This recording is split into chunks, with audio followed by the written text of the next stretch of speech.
নতুন সিস্টেমে বেচা কেনা শুরু হয়েছে।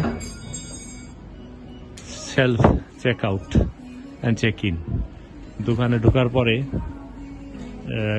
কাপড় চিপুড় যাই যা কিনবে নিজের মতো দেখছে, কেনার পরে সেলফ চেক আউট মানে কেনার ব্যবস্থা রয়েছে।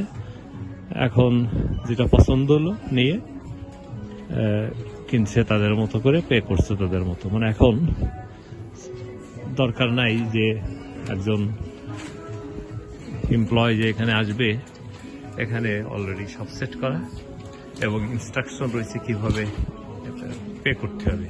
কার্ড সিস্টেমে পে, এখানে এই যে এটা ধরে বাস যে জিনিসের দাম নির্ধারণ করা হলো, ডিসকে এসে গেল, পরে এখানে কার্ড ঢুকাইয়ে কিনে চলে গেলে যার যার মতো। তা অতীতে যেমন শুধু এই যে বেচার জন্য একজন লোক থাকতো দাঁড়ায়, এখন সেটা নাই। এখন আছে এখানে লোক আছে, তার কাজ সে ওই কেউ কিনে ফেলে রেখেছে কিছু, সেটা ঠিক করে আবার জায়গায় রাখছে। আর এই কাস্টমার ঘোরাঘুরি করছে, দেখছে তাদের মতো। আর এখানে দুই একজন কাজ করছে, তাদের কাজ হচ্ছে ওই সারাক্ষণ সবকিছু গুছাই গাছায় রাখা। তারপরেও যদি কেউ থেকে যায়, কিনতে গেলে হয়তো ঝামেলায় পড়তেছে, কার্ড সিস্টেম ইউজ না বাইরে যারা, তাদের জন্য একজন ওই যে ওখানে সে সাহায্য করছে। যাদের অনেক টুরিস্ট আছে যারা কাটে কিনা করছে, অভ্যস্ত না, তাদের জন্য ওই ব্যবস্থা আছে। তাই এই হচ্ছে বর্তমান যুগের সেলিং প্রসেস ইউরোপের বিভিন্ন জায়গায়, বিশেষ করে এটা স্টকহোম। একটা দোকানে জাস্ট যখন ঢুকলাম ভাবলাম যে বিষয়টা তুলে ধরি। হয়তো বাংলাদেশে এটা নতুন কিছু না, হয়তো সেখানেও। তা আমি যে জিনিসটা ফোকাস দিতেছি সেটা হচ্ছে যে মানে আমরা প্রতিদিনই ডিজিটালের দিকে এমনভাবে এগিয়ে যেতেছি যে মানে কোনো কিছুই মানুষ ছাড়াই এখন করা সম্ভব, সেদিকেই যাইতেছে পৃথিবীটা।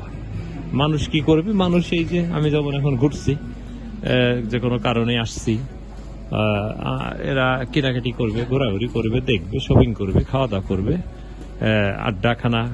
আমি আসছিলাম মারিয়ার বাবার সাথে কিছুক্ষণ কফি শপে বসে 1 ঘন্টা মতো সময় গেল। এখন ফিরতে পথে আর কি, এটা আমি দেখালাম দর্শক। তাই হচ্ছে প্রতিনিয়তের লেখাপড়ার ব্যবস্থা।